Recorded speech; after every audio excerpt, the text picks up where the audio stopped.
Hey guys, welcome back. So గోధుమ రవ్వ ఉప్మా ఎలా ప్రిపేర్ చేయాలో చూసేయండి. సో ముందుగా 1 టేబుల్ స్పూన్ ఆయిల్ తీసుకోవాలి. అందులోకి ఆవాలు, జీలకర్ర, అలాగే చనాదాలు వేసుకోవాలి.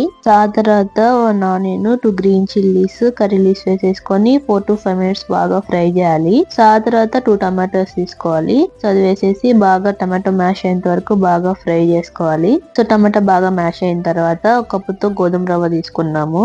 మీకు ఎంత క్వాంటిటీ కావాలో అంత తీసుకోండి. సో ఇక్కడ మేమైతే 1 కప్ తీసుకున్నాము. సో అదే కప్ తో 2.5 కప్ వాటర్ పోసుకోవాలి. ఆ తర్వాత సాల్ట్ తీసుకొని సాల్ట్ వేసేసుకొని బాగా బాయిల్ అయ్యేంత వరకు ఉంచుకోవాలి వాటర్ ని. సో ఆ తర్వాత రవ్వ వేసి బాగా మిక్స్ చేస్తూ ఉండాలి ఒక 3 to 4 మినిట్స్ దాకా. ఇలా ఉప్మా కుక్ అయ్యేటప్పుడు లిడ్ క్లోజ్ చేసి పెట్టేయాలి.